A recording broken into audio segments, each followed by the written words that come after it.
Fala fera, vamos dar continuidade ao nosso curso de calorimetria, essa é a segunda aula da sequência. Vamos entender as quantidades de calor. Bom, definimos na aula passada que calor é uma energia transferida espontaneamente de um corpo para outro devido a uma diferença de temperatura entre elas. Nesta aula, nós vamos definir a quantidade de calor. Vamos entender como que podemos calcular essa quantidade. Quando o calor trocado provoca uma variação de temperatura, nós dizemos que esse calor se chama calor sensível.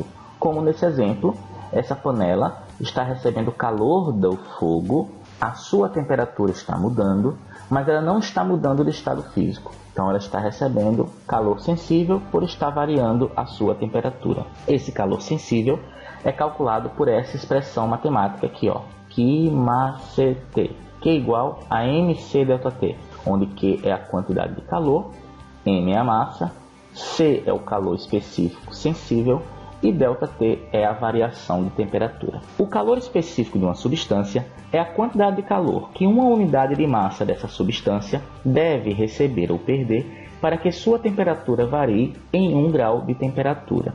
Note que o calor específico não depende da massa do corpo, é uma característica da substância. Agora, se a quantidade de calor trocada provoca uma variação de estado físico, como é o exemplo desse gelo derretendo, nós dizemos que esse calor se chama latente. Então, quando o estado físico se altera, lembrando que isso acontece a temperatura constante, o calor é chamado de latente e é medido por essa equação aqui, ó, QmOL, que é igual a mL, onde Q é a quantidade de calor, M é a massa e L é o calor latente. O calor específico latente, L, de um material informa a quantidade de calor que uma unidade de massa desse material precisa receber ou ceder exclusivamente para mudar o seu estado de agregação, ou seja, o seu estado físico. Cada substância possui um calor latente específico para cada variação do seu estado físico. É sempre importante entender as unidades de medida das grandezas que estamos calculando. Como o calor é definido como energia, a sua unidade de medida no Sistema Internacional de Unidades é o Joule. Porém, é muito comum o uso de caloria nos problemas de calorimetria, lembrando sempre que uma caloria equivale a 4,18 joules. Já que estamos falando sobre estados físicos e alteração de estados físicos, vamos lembrar que vamos tratar do sólido, do líquido e do gasoso. É importante você saber a nomenclatura das transformações. Quando você passa do estado sólido para o estado líquido, se chama fusão. Do estado líquido para o estado sólido, se chama solidificação. Do estado sólido para o vapor ou do vapor para o sólido, se chama sublimação. Do estado de vapor para o estado líquido, se chama condensação ou liquefação. E do estado líquido para o estado de vapor, se chama vaporização. Lembrando que a vaporização é a passagem do estado líquido para o estado de vapor através da fervura, ou seja, através da ebulição. Então, quando a água ferve e passa do estado líquido para o estado de vapor, está ocorrendo a vaporização. Porém, não é a única maneira de passar do estado líquido para o estado de vapor. A água também pode sofrer a evaporação. A evaporação é um processo espontâneo no qual a passagem se faz lentamente a qualquer temperatura. Uma roupa molhada, por exemplo, torna-se seca também devido à evaporação da água. A evaporação das grandes concentrações de água, como o oceano, os rios e os lagos, elas geram o ciclo hidrológico.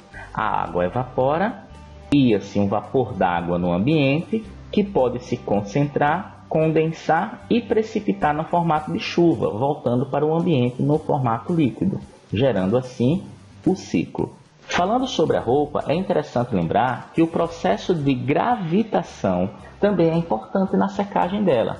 Perceba que quando você coloca uma roupa para secar, logo se forma uma poça d'água embaixo dela, ou seja, a água caiu por ação da gravidade. Só que parte da água não consegue cair e fica presa entre os espaços vazios do tecido. Assim, ela precisa evaporar. Vamos entender melhor esses processos. Aqui eu tenho uma substância, no caso o neônio, no estado sólido. Aqui você tem um estado de ligação mais forte.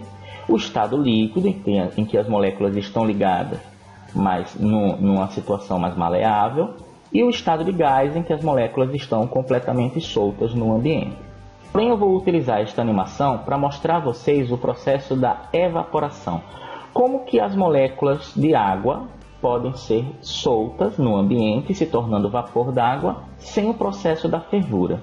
Veja que essas moléculas que estão na superfície, elas recebem colisões das moléculas de baixo, e quando essas colisões são suficientemente fortes, elas se separam dessa massa líquida, se tornando vapor d'água. Ou seja, é um processo natural que pode acontecer a qualquer temperatura, não precisa da fervura da água. Perceba que essa molécula acabou de levar uma colisão e se separou, ela virou vapor d'água. Essa outra também. Entendeu?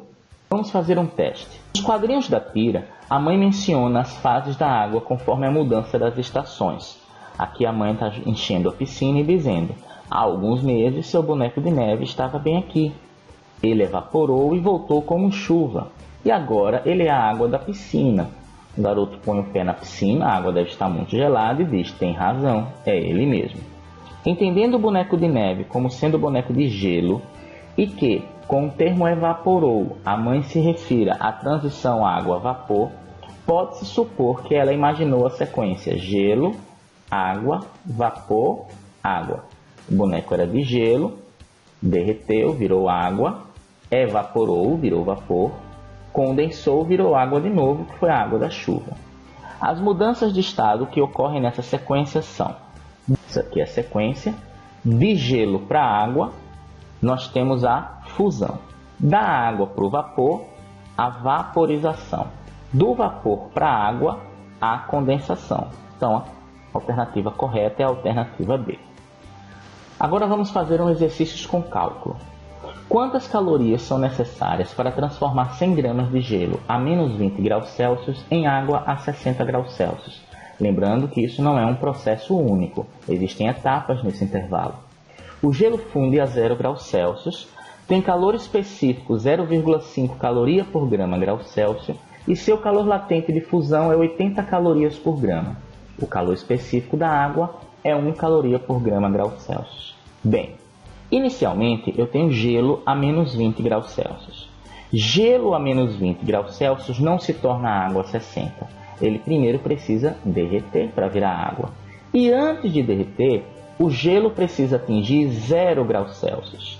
Nesse intervalo, entre menos 20 e 0, o gelo deve receber uma quantidade de calor, que vai provocar uma variação de temperatura, então esse calor deve ser sensível.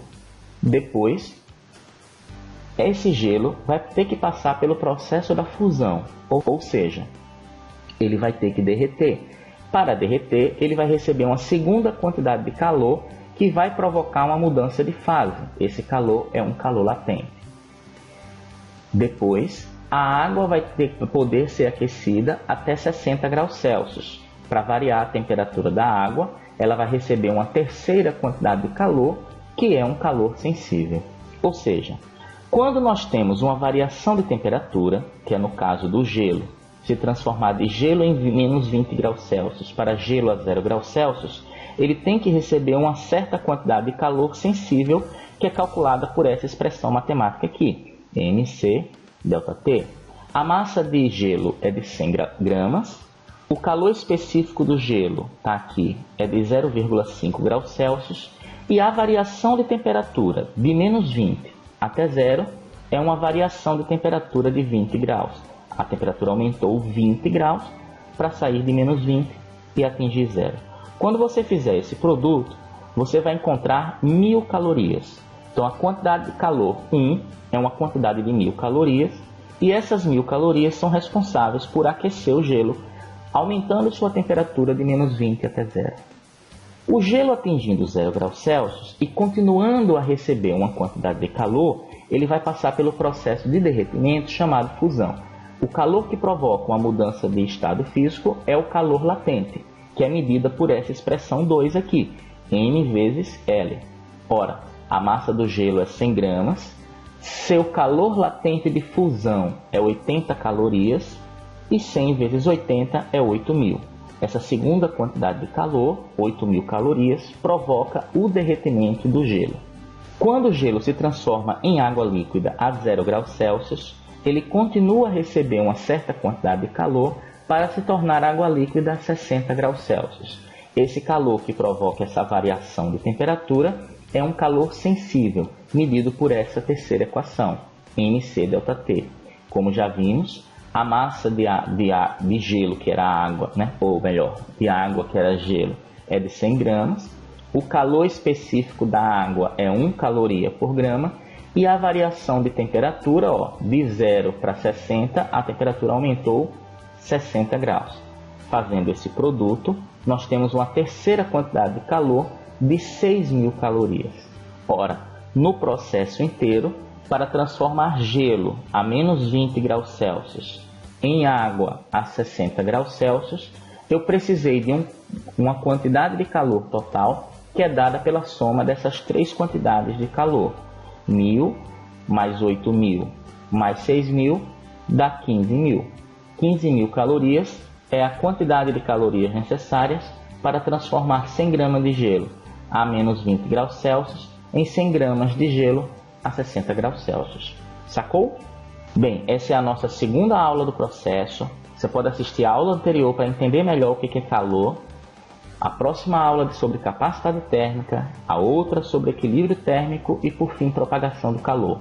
Não se esqueça de curtir nossa aula, se inscrever no nosso canal e compartilhar para que outras pessoas possam nos assistir. Aquele abraço.